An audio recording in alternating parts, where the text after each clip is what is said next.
Hello friends, कैसे हो आप लोग। तो जैसे कि आप लोगों ने देख लिया होगा, नोटिस पीरियड के बारे में बात करेंगे, बहुत ज़रूरी पॉइंट है। तो how to handle 3 months notice period. तो आजकल क्या है ना कि सभी कंपनियों ने, पहले इतना नहीं हुआ होता था, 1 या 2 महीने का मैक्सिमम नोटिस पीरियड होता था। अब सभी कंपनियों में, छोटी हो या बड़ी कंपनी हो, सब ने अपना नोटिस पीरियड जो है 3 महीने का कर दिया है। और एक और मेजर पॉइंट जो आपको पता नहीं होगा कि बहुत सी कंपनियों में आपका जब आप ज्वाइन करते हैं तो पहले 6 महीने आप प्रोबेशन पीरियड पे होते हैं। तो उस 6 महीने के दौरान आपका नोटिस पीरियड 1 महीने का रहता है खाली, कि अगर आपको कंपनी पसंद नहीं आई और जो भी रीज़न है, और आपको कंपनी ने पसंद नहीं करा, तो वो 6 महीने के अंदर आपको 1 महीने के नोटिस पीरियड पे निकाल देंगे, या आप भी जा सकते हैं। लेकिन अब बहुत सारी कंपनियां उसको भी 3 महीने कर दिया है, कि अब आप 3 महीने से पहले नहीं छोड़ सकते, क्योंकि कंपनियां खुद तो निकाल नहीं रही हैं। क्योंकि एम्प्लॉय को हायर करना ही अब बड़ा टास्क हो गया है कंपनीज के लिए ना। तो एम्प्लॉयज़ खुद ही छोड़ के चले जाते हैं। तो उस 1 महीने को भी कन्वर्ट करके उन्होंने 3 महीने कर दिया। अभी रिसेंट एग्जांपल है, मेरे रिसेंट एक इंसिडेंट हुआ। मैंने एक अपने दोस्त को एक कंपनी में रेफ़र किया था। उसका इंटरव्यू बहुत अच्छा गया, उसकी कॉल आ गई, पहला राउंड क्लियर हो गया। जब हम रेफ़र करते हैं ना, लोग, आपको देखा होगा आपने, रेफ़र क्यों करते हैं सीनियर लोग, कि जैसे मेरा कोई सीनियर है या कोलीग है, फ्रेंड भी है, मैं बोलूँगा भैया रेफ़र कर दे, वो भी हैप्पीली रेफ़र कर देता है। आप सोचोगे यार, आज के टाइम पे कौन किसी की इतनी मदद करता है। तो वो रेफ़र पता है क्यों करते हैं? रेफ़र इसलिए करते हैं कि अगर आप हायर हो गए इस कंपनी में तो आपको उनको पैसा मिलता है। किसी कंपनी में 40,000, 50,000, 1 लाख तक भी मिलता है। उस साल में आप 2-2.5 लाख तक कमा सकते हैं इस तरीके से, अगर आप हायर हो गए तो ये उनका कमीशन बनता है, इसलिए वो रेफ़र करते हैं आपको। अब ऐसा नहीं कि वो आप पे दया कर रहे हैं।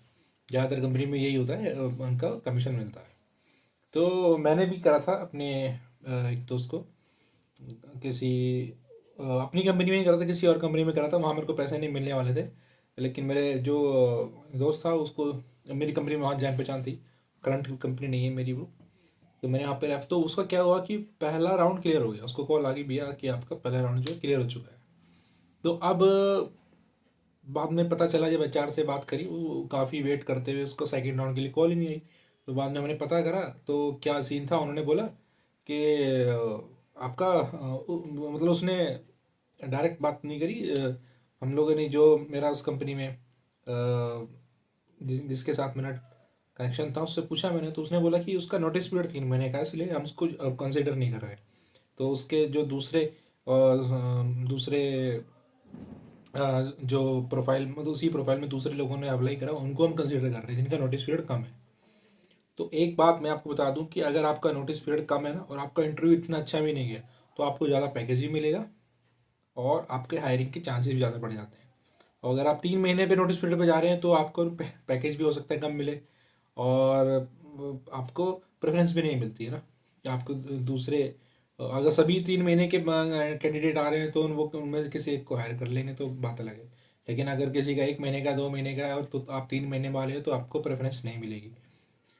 बाकी डिपेंड करता है कंपनी के ऊपर भी। तो हमने क्या ट्रिक अपनाई, हमने एक ट्रिक अपनाई वहाँ पे, उस कंपनी में छोड़ के दूसरी कंपनी में, उसके लिए जो काम कर गई। हमने क्या करा कि उसने क्या करा बेसिकली, कि जब कॉल आई नेक्स्ट एचआर की, तो उसने बोला कि मेरा नोटिस पीरियड तो 3 महीने का है। ये जो मैं आपको तरीका बताने वाला हूँ, ये काम करता है, मतलब 80% तो काम करेगा। और दूसरा, पर ये इथिकल नहीं, थोड़ा सा अनइथिकल है।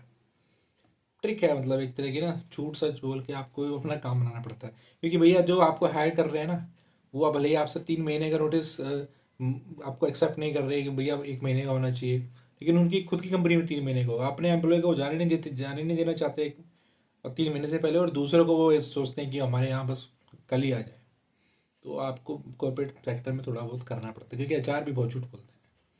तो ठीक क्या है कि जब आपसे किसी कंपनी के एचआर का कॉल आया, तो उसको बोला कि 3 महीने का नोटिस पीरियड है, लेकिन मेरा प्रोजेक्ट जो है कंप्लीट हो गया है या होने ही वाला है, और लेकिन और मेरा मैनेजर मेरे को जल्दी रिलीव कर देगा।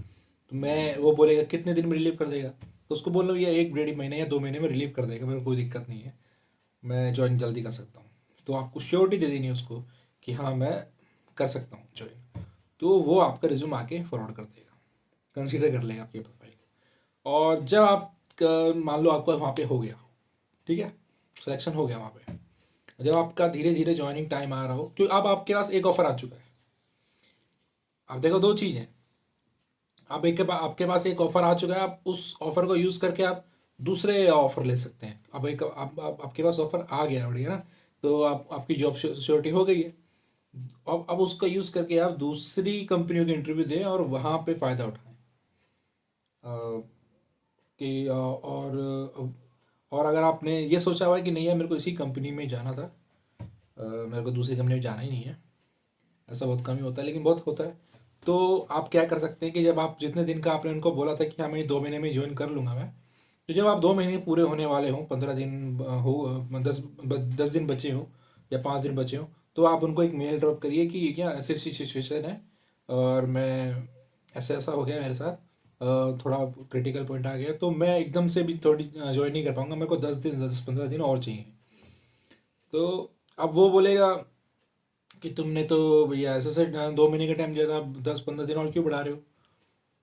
तो अब वो क्या करेंगे ना, क्योंकि अब वो आप फंस चुके हैं इस टाइम पे, वो आपको हायर करेंगे ही करेंगे, क्योंकि वो आप पे 2 महीने अपने वेस्ट कर चुके हैं ऑलरेडी, अपना सब कुछ ऑफर लेटर रिलीज़ कर चुके हैं, सब आपकी प्रोफाइल अपडेट हो चुकी है, बहुत कुछ ऐसी चीज़ें हैं जो वो कर चुके हैं, वो दोबारा से नहीं करना चाहेंगे। इससे बढ़िया कि वो 10 15 दिन और वेट कर लेंगे, 10 15 दिन भी 20 दिन भी और वेट कर लेंगे, लेकिन दूसरे एम्प्लॉय को आपका हटा के दूसरे एम्प्लॉय को हायर करने के बजाय वो ज़्यादा हेक्टिक काम होगा, 10 15 दिन वेट करना कम हेक्टिक काम होगा उनके लिए, क्योंकि दूसरे बंदे को फिर हायर करने का मतलब है सारा प्रोसेस उनको शुरू से करना है क्या, और उसका भी बंदे का पता नहीं कितना नोटिस पीरियड का हो, है ना, वो भी उनको नहीं पहले से पता होगा, तो वो प्रेफर करेंगे कि आप ही का वेट करें, चाहे 10 दिन के लिए चाहे 15 दिन के लिए। तो ये ट्रिक आप अपना सकते हैं, इससे आपको 15 20 दिन या मैक्सिमम 25 दिन की मोहलत मिल जाएगी, तो आपका समझ लो कि 3 महीने का नोटिस पीरियड एक तरीके से 2 महीने का हो गया है ना। तो ये ट्रिक आप अपना सकते हैं, हम लोगों ने अपनाई है, हमारे साथ काम करिए, उम्मीद है आपके साथ भी काम करें। आपको बस बोलना आना चाहिए, दूसरों को कन्वे करना आना चाहिए अपना मैसेज, और उसको एग्री हो जाए वो आपकी बातों पे, उसको भरोसा हो जाए आपकी बातों पे ना, इस तरीके से आपको करना है। बाकी ये थोड़ा इथिकल इथिकल का इशू वो आपको खुद को देखना है कि आप हरीशचंद हैं या हरीशचंद भी नहीं, मतलब आप नहीं इस तरह से करना चाह रहे हैं।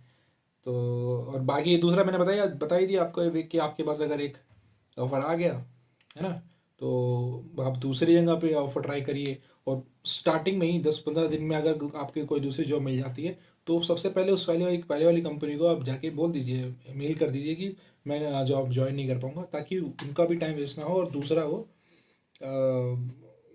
किसी और को ढूंढ ले, है ना। ये एक प्रोफेशनल वे होगा किसी को मना करने का, आप उनको बस ईमेल ड्रॉप कर दीजिए, वो समझ जाएंगे, क्योंकि ये तो नॉर्मल चीज़ है ना कि आप ज़रूरी नहीं है आप कि उसी कंपनी को ज्वाइन करें, वो भी इस बात को समझते हैं। पर लेकिन उनको आप बता देना कि भैया मैंने दूसरी कंपनी ज्वाइन कर ली है या ज्वाइन करने जा रहा हूँ, तो आप मेरा वेट ना करें, आप दूसरा कैंडिडेट ढूंढ ले, और जो मैंने 10 15 दिन आपका टाइम वेस्ट करा उसके लिए आई एम सॉरी।